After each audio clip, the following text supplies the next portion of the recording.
Good morning, everyone. Welcome to the press conference. Sorry for the slight delay. We will go straight to Keith down here at Sky Sports. Morning, Keith. Morning, Lee. Morning, Steve. Hi, Keith. Steve, obviously, it's been a difficult couple of weeks for all of you. Can you try and put it into words if you can for me, please? Well, difficult, that's for sure. I have to say a big well done to all the medical people here at the training ground, because it was incredible how it all developed. But their actions to shut us down and not come back to the training ground. We were away from the training ground since Crystal Palace, since that Friday night. So it's been very, very difficult, as you can imagine. But thankfully, we're far better than where we were, for instance, last Monday. If you had told me last Monday or asked me, I wouldn't have thought maybe we would have got the game on again. But thankfully, since then, we've been able to reopen the training ground. Everybody's been tested twice since Monday and proved negative, which has meant that we've been able to open the training ground and train properly. So in that respect, at least we've been back to normal for the last 2-3 days, and we've got enough to pick 11 to hopefully win us the match. It's as simple as that. When you say there, Steve, that everyone's tested negative twice, yeah. does that mean that have you got to the bottom of this outbreak? Is everyone clear now? Well, we hope so. We certainly hope so. I think the actions of shutting down the training ground, as I said, none of us has seen each other since Crystal Palace. So we've been away from the training ground for the best part of 10 days, which is not ideal, don't get me wrong. But it was a matter of that was the best way forward. And thankfully, we hope that we've curtailed it. It certainly looks that way with the 2 negative tests to everybody concerned last Monday and on Wednesday. So that's put us in a position where we can play the game. Do you still have some individuals self-isolating at home then? Yes. Yeah. Yeah. Yeah, and you said a moment ago that you've got 11. Can you give us an idea as to what you'll have on the bench? What kind of options you'll have? Well, you'll have to wait until tomorrow. But look, we've got far more than what we thought we had last Monday. We've got 2 or 3 people who've come back into the squad who have proved negative, who've obviously had it, and it's left them. So that was good to see them back. We didn't think they would come back so quickly. So we've got enough to pick a team, and we'll see how we go. I know obviously it's difficult because you don't want to reveal identities of who's tested positive and whatnot. Are you able to give us any idea as to? I think I have to respect the players and the staff, and respect their wishes too. That sometimes you want to remain a little bit confidential, respect their privacy a bit. And, I think it's only right that I keep the numbers. But look, it was a significant number of people in a group, which is a tight-knit group, So we will be without a big chunk of players tomorrow, that's for sure. But certainly we've got, as I said, after Monday, we've got a few coming back who will help us. I mean, it would be remiss of me not to ask, because normally on a Friday we'd say which players are you missing for the match. Now, it's always a difficult situation. Are you able to give us some names as to who won't be there tomorrow? No, I'm not going to do that. He's going to all wait until tomorrow. And then he's going to all speculate who's injured and who's had the illness. I'm going to respect the people. I think it's only right that they want that. They want that respect. So I'm not going to reveal. But look, it's been a significant number of people, and I've got 2 members of staff who are poorly at the minute and sick with it. So we hope that they're okay. We really, really hope that they are okay. But I have to say the club has done everything they can for the welfare of the players and the staff to make sure that we've done everything we can, because it is, look, I feel like a doctor this week rather than a football manager. It's been really, really difficult, and I'm sitting in front of you feeling like a bit of a politician here, it's just not been, it's been so difficult, but I hope people respect that. Have you been okay yourself, Steve? Yeah, I'm fine, thank you. I am. Thanks. It was interesting. I spoke to Slaven Bilic yesterday. He said that a couple of weeks ago he had 8 players suffering from it. I think it spread over a 2-week period, but he said some of them you couldn't even tell, and he said you thought it was almost like it was like a false test. You couldn't believe it because they looked absolutely fine. He said, but 2 of them, Ivanovic and Huddleston, even once it tested negative and were back in training, still felt too weak to even play at the weekend. Have you had anyone who's been like that at all? Yeah, we've got a couple. Yeah, we've got a couple like that. Yes, and of course, them being young and fit and pros, there's a lot who are asymptomatic.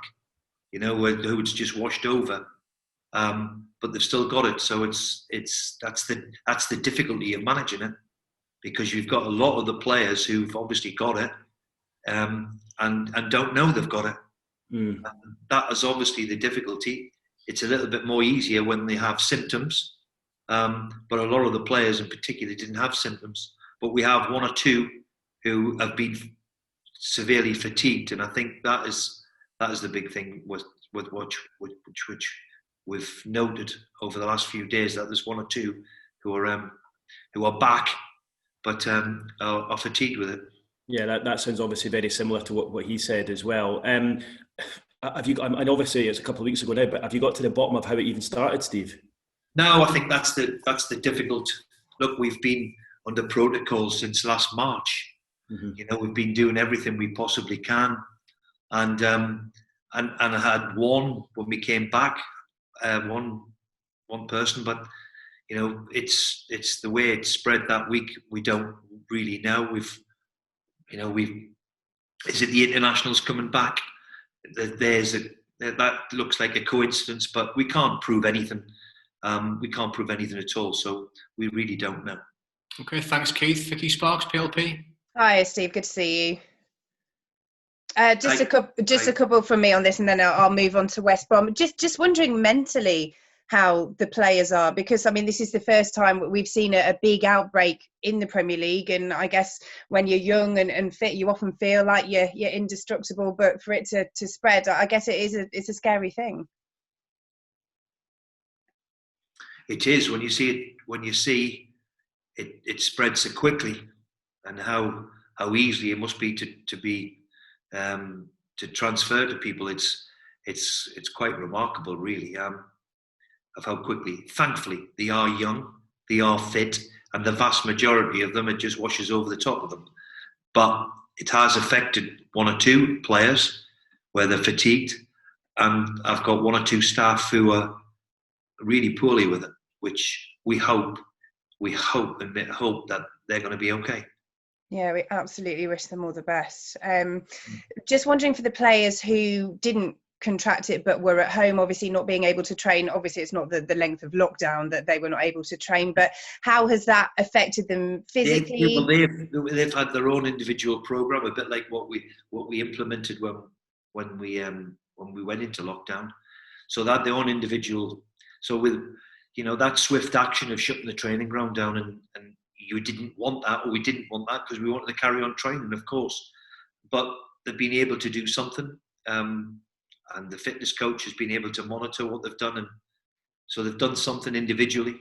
And as I said, we were back training properly on Tuesday a little bit, and Wednesday in particular, the training ground opened again, so we were back to full training on Wednesday. And I know we've talked about the schedule. I guess for those fortunate enough not to get it, they've, in a strange way, had a little bit of a break. Well, it's never going to be a break that you want, is it? I mean, I don't class it as a break. Sitting in your house all day, I don't think it's a break for anybody. It's been very difficult, and for everybody concerned, whether you're a footballer, whether you're whoever you are, journalist, whatever. It's been difficult, hasn't it? Especially in these winter months, it's difficult. So, you start climbing the walls, and the footballers are no different. Let's talk about football. Just a word on Joe Linton, because I'm sure he would have been one of those desperate to play straight after the Crystal Palace game. I know you haven't seen him as you would have done, but have you noticed any sort of change in his demeanour following the goal and the performance against Crystal Palace? All of them bounced in on Wednesday, like kids in a sweet shop, because they hadn't trained or played, or so. All of them were great on Wednesday. They thoroughly enjoyed themselves back training and playing. And in Joe, I'm delighted for him, because look, he's found it difficult. There's no excuse. excusing that, but he's tried and worked hard and dug deep at times, and never shirked the responsibility. So you want him to continue. I think it helps having somebody like Callum up alongside him, and to play off him or to play on the side of him and not be the actual focus of the target man, as you like, at the top of it. I think he's done very, very well of late. Let's hope that continues. And we talked about consistency and the importance of that all season, but yes, having had that enforced break, a big chance to get back-to-back wins and build a bit of momentum. Well, it's never easy to get back-to-back wins in the Premier League, so we understand that. But we've got a wonderful opportunity. You're right. We've got to keep that consistency, and that's the one thing, where everybody is looking for, where you find that consistency. But it's very, very difficult in the Premier League, as we know. But we've got a wonderful opportunity, and let's hope we can grasp it. And just finally, for me, on West Brom, it's a tough return to them for the Premier League. It always is, but I'm a big, huge admirer of Slaven.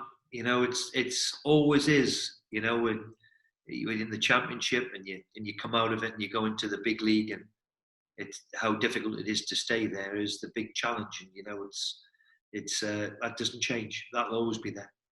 Thanks, Steve. Best of luck. Cheers, thank you. Thanks, Vicky. Going to Alistair McGarrett at the BBC. Hi, Steve. I just one quick question, just to wrap up on the coronavirus stuff. How big a challenge has this been for you compared to the rest of your career? Have you been through anything like it? No, I don't think any of us have been through anything like it. But when it's so close to home, and it's the players and your staff who you work with every day, then it hits home of just what this thing is.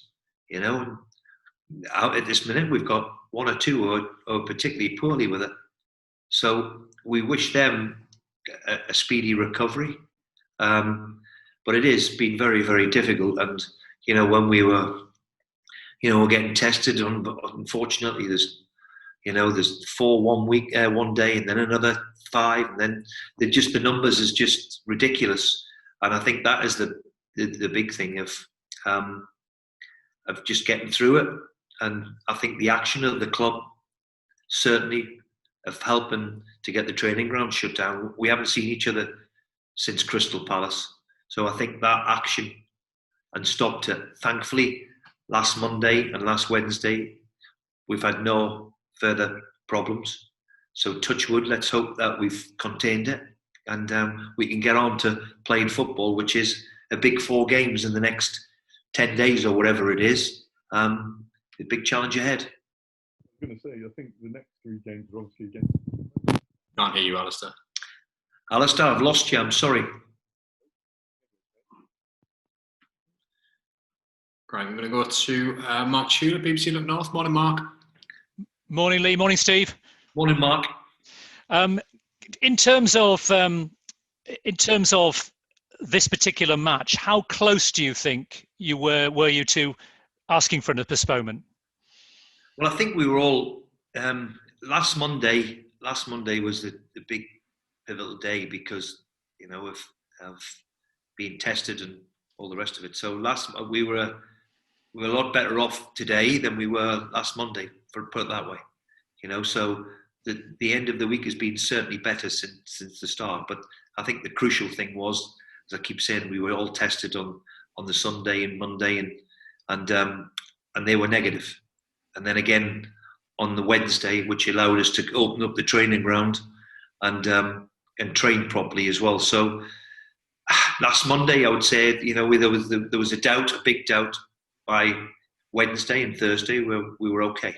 That we have enough, put it that way. Don't get me wrong, I would still love a big, fit, fully healthy squad to choose from. Unfortunately, we haven't, but we've got enough to make sure that we're competitive in the game. That's for sure.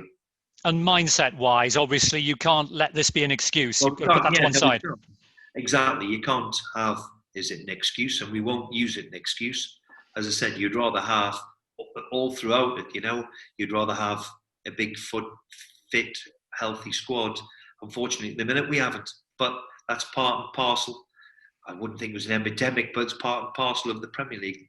Last Christmas, for example, we had 6 or 7 or 8 missing because of injury. So, these things happen, but I didn't think any of us would think that it would be a virus, which obviously has taken its toll.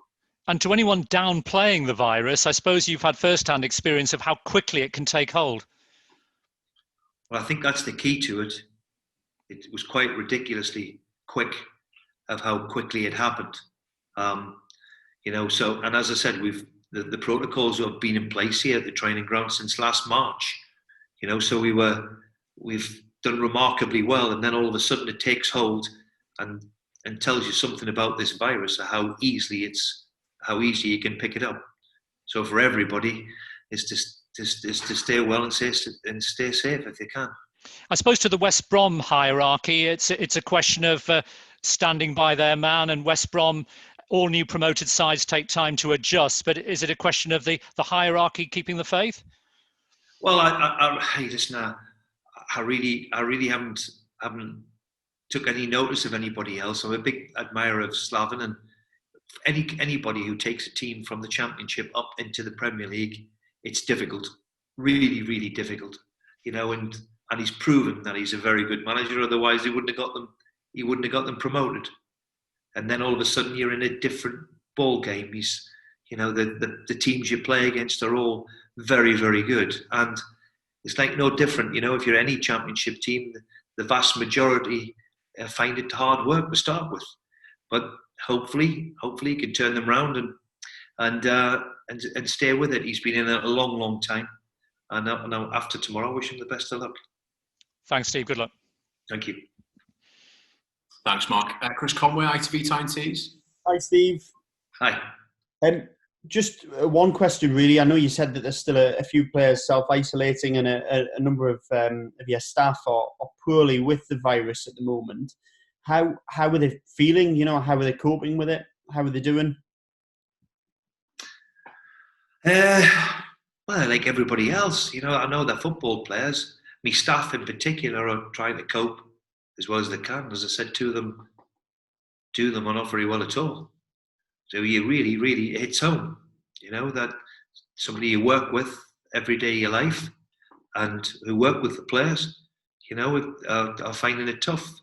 The vast majority of the players are like everybody else now. If you have to self-isolate, you're the same. If you have to self-isolate for 10 days, 2 weeks or whatever, it's tough, So when we opened up on Wednesday, it was like, we'd let them free, if you like, So the training session was, we had to put the reins on them, It was good to be back, you would say, but it is what it has been. It's been very difficult. Look, I keep going over and over it. We've got to now focus on West Brom. We've got a big week ahead. We'd love a full, fit, healthy squad. We've done everything we possibly can to get the game on and to make sure that we don't, fall foul of a fixture pile-up. Huge big month coming up. Let's go and have a crack at it. And does that work to your advantage, almost in a way, the fact that the players were chomping at the bit to be back on the training pitch? Well, I have to say it was a brutally cold day on Wednesday as well, and it rained for the best. But it wasn't the nicest day. Look, we were just delighted to be back training, what to do and play.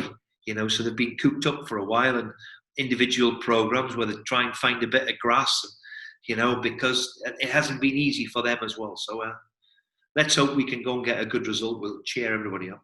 I know you said it hasn't been easy for the players, but it can't have been easy for you either. No, because when you're in a position of authority, then you make decisions. And thankfully, the decisions we make to make sure that we shut down the training ground straight away, I think that was crucial. We haven't seen each other since Crystal Palace.